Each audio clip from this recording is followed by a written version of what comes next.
kasunduan kami ni Anton. Kasunduan? Anong kasunduan?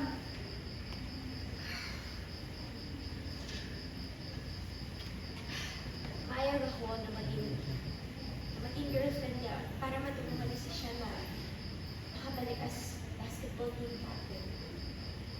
Sabi ni Anton, kakausapin niya yung mami na si Miss Chin Chin na nabigyan pa ng second chance si Shan na makapag-take siya ng special assessment test. At tapos kapag nakapasa siya, makakapag-try out ulit siya as basketball team captain.